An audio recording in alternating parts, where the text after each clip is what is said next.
Well, 2025, pretty excited, pretty amped to get into this one. Man, it's been a good summer. Definitely took a bit of time off this year and it was probably well needed. To be honest, by the end of last year, I was relatively run down and over racing triathlon.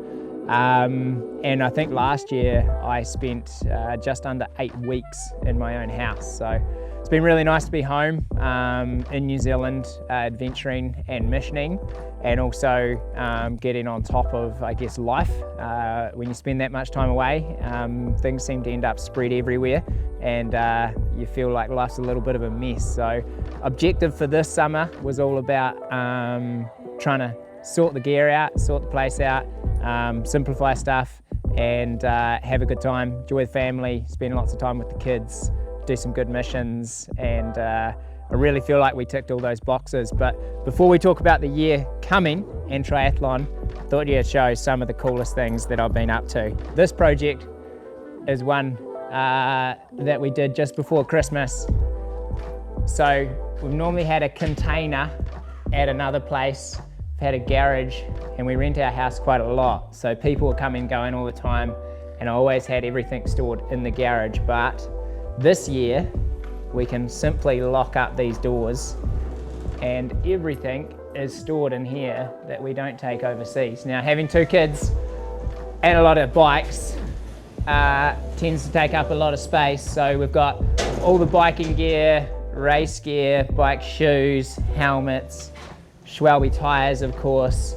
And then it continues on to the next part of the storage, which is all the camping gear, pack rafts, sups, rifles, a sleeping bag for pretty much any condition, cooking gear, adventure food, gloves, waterproof pants, dry bags, ski gear, packs, wetsuits for every occasion. You got wet swim wetsuits, you got dive wetsuits, you got surf wetsuits, you got spring wetsuits, pack rafting gear, more packs, life jackets, and it keeps going into the far end. Yeah, things are ticking along pretty good at the moment. Still some question marks on where I'm off to and where I'm racing next, but I think that'll come clear in the next few days. We've got Ironman New Zealand in a week and a half. I've still got my name on the start list, and I've been training now for 3.5, 4 weeks. It wasn't the plan to race Ironman New Zealand. The main focus was going to be on Pro Series and World Champs in Nice. Nice is probably something that I am very excited about. Obviously raced there 2 years ago. I really enjoyed racing there, really enjoyed training there, and that environment, and obviously all the climbing and stuff is something that does very much excite me. So yeah, main focus this year is towards racing Nice, and how I get there is the biggest question. So yeah, still toying with the idea of turning up to Ironman New Zealand next week, but I have been running a small injury, which has slowed down my running just of late in the last week, but everything else seems to be going pretty well for early season. If we don't race Ironman New Zealand, then it is a really good lineup and a really clean calendar. We'll race Geelong 70.3, which is part of the Pro Series, race Oceanside 70.3, we'll race Ironman Cairns, we'll race Ironman Lake Placid, and then we'll go 6 weeks in Europe, race Nice and Ironman World Championship. So yeah, a few questions to answer, and I guess you guys will find out a few days after this thing's released whether I'm on that start line or whether I am saving myself and building up to Ironman Cairns in the Pro Series. Alrighty, follow me in here.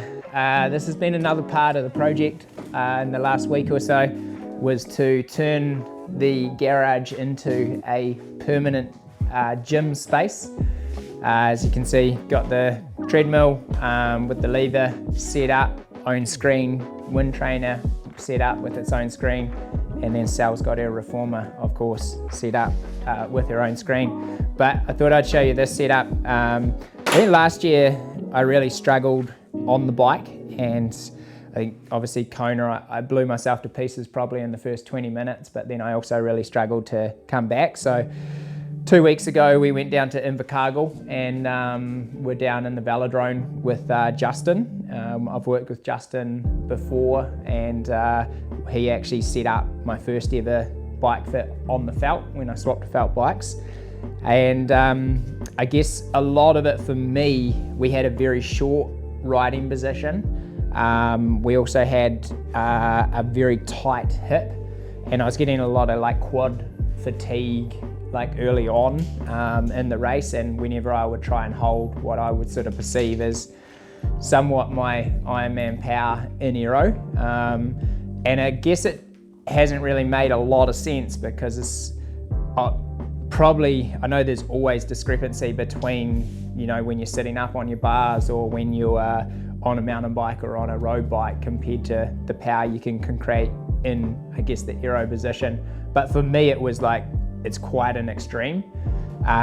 So yeah, we've had a bit of a play, and we've been working the last few weeks to try and figure it out, but give those who like numbers a bit of an idea that this is a medium frame. I've been riding medium frames for forever, and this seat position has moved forward 25 mil, 2.5 centimeters, and then this bar position has moved forward 100 mil, so 10 centimeters from what my existing position was, and then the stack height has actually moved up 80 mil, so another 8 centimeters from what was my existing race height. What have I found? I've definitely found on the trainer, because it's the only place I can ride it right now, is that it is easier to generate more power in aero, but again, that makes sense. The beauty of being able to test it in the velodrome is that we could actually test to see as we came up and as we went further forward to see whether that was actually affecting my CDA. And pretty much we started at the same CDA we finished, but we had completely lifted and extended my position. So it'll be interesting. We're in the process at the moment, which is another challenge with Ironman New Zealand being so close, is felt at the moment express posting me, freighting me a large frame. It's pretty hard at the moment that this bolt pattern, and I guess for a lot of bikes, I don't know how a lot of athletes are getting away with the length in the frame and the length in the bars, because as soon as you go so far forward, that leverage on the bars creates an extreme amount of torque through the base bar. So I don't really know how engineers in some countries and some professional athletes are getting away with the reach that they've created from their bike. So for me, I'm trying to move to a large frame. I'm trying to recreate my own aero bar, which will be longer, and that should give us more length, but hopefully pull the center of the weight back further towards the riser, and then we'll create new risers that will have that length in it. So yeah, bit of a question mark of whether I will have that finished and built by the end of next week, or whether it may be ready to go for Geelong and Ironman Cairns.